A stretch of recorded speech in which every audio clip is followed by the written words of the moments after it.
This is the desktop. The computer lab is packed at NEISD's Academy of Learning in Retirement, led by instructor Sylvia Braye. All right, so you don't have to just look down here. I started out with a mouse because sometimes they don't even know what a mouse is. Braye is teaching a beginning computer class to seniors between the age of 50 and 90 years old. I try to put them at ease and tell them that if they learn how to drive, they can learn how to the computer, and the computer is not going to move like a car.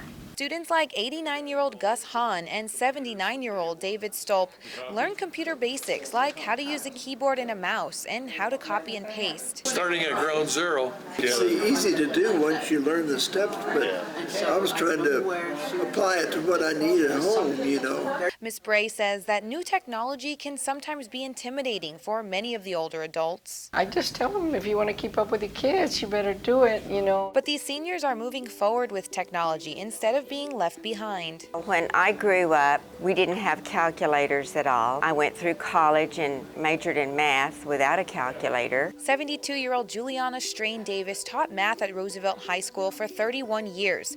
The former Northeast educator is still learning every day, thanks to ALIR classes like this. I just want to be able to use the computer efficiently and not give away all of my personal information accidentally.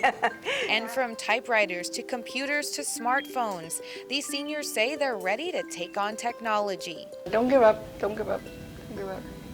When I say click, it's always the left. Discover the NEISD way, where our educators provide students with one-on-one learning opportunities at every age.